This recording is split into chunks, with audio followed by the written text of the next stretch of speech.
You're listening to Kate Palmer, and today I'm altering a stamped image from the greeting farm. I'm using a beautiful little stamp from the greeting farm here. This is one of the Miss Anya collection, and I'm using my Tuxedo Black Memento ink along with my Espresso blending cardstock, which is my current favourite.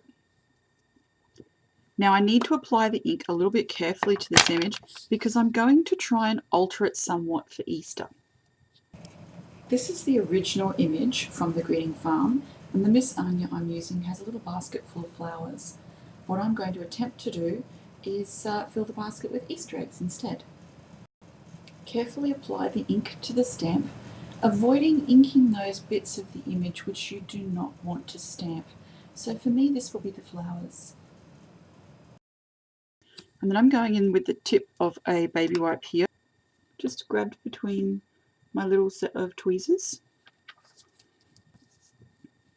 And I'm just going to pick off the ink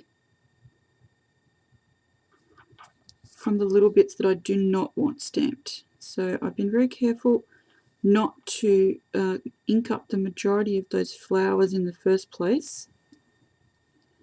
So stamping my Miss Anya image.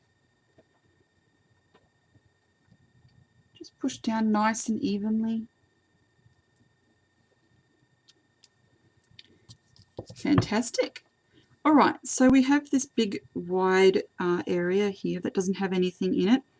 Previously in the image that had a little bouquet of flowers and some leaves. I'm going to replace that with Easter eggs using my Multiliners from Copic.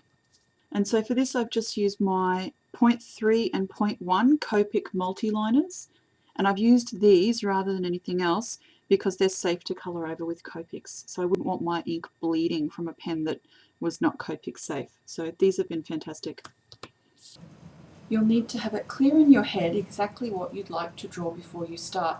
Multiliners are permanent, you won't be able to rub them out and start again.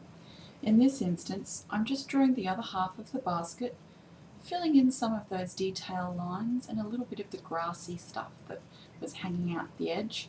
I'm then adding quite a few small Easter eggs of varying sizes.